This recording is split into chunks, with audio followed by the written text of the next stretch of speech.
Every now and again, courts and arbitral tribunals have to estimate numerical values. It can be something obvious and indeed subject matter of the case, like the amount of damages, or accrued interest, or the number of days if a particular term is an issue. It can be something much more subtle and easier to overlook, but still capable of swaying the balance. In many cases, and from jurisdiction to jurisdiction, it can happen that for many of these questions there are no or little objective criteria. In such cases, judges and arbitrators have nothing to do but to rely to a big extent on their sense of justice. Even when some criteria are available, it makes difference how the judges or arbitrators feel about their estimates. But this is another story.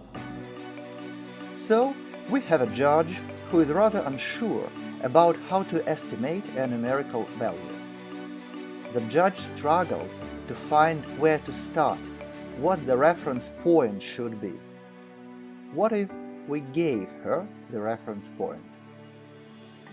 In an unbelievably clever experiment, American judges were given a mock case to decide.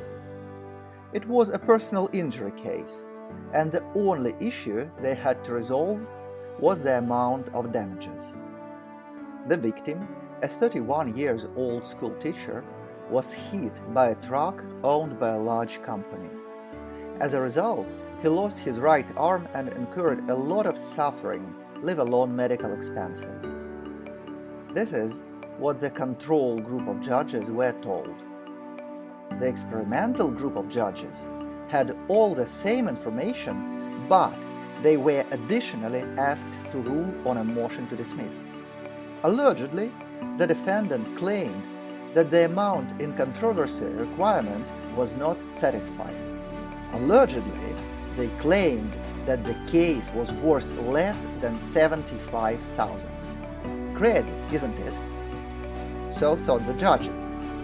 But the ridiculous amount still had a profound impact on their assessment of the damages.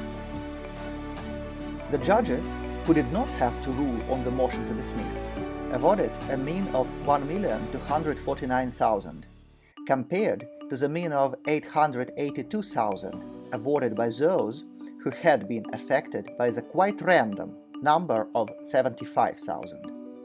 This is called anchoring effect. People struggle to come up with numbers out of blue. That is why, when given a reference point, we subconsciously stick to it to such an extent that sometimes it defies reason. By the way, in another similar experiment, a high anchor was used. One group of judges were only told about the injuries sustained, whereas the other part was also informed that the plaintiff was willing to settle the case for $10 million.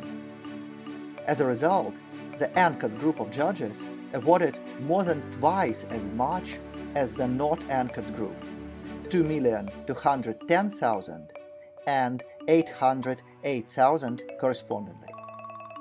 This is only one and the most obvious example of how random and, in the second case, even inadmissible information can affect judicial decision-making. Hence, it is always worth considering not only the legal consequences of the information we give to judges, but psychological consequences as well. It is amusing that even totally irrelevant anchors work well too. Next time you work with a submission, you might want to pay attention at the anchors that got there inadvertently and consider whether they help your case or not.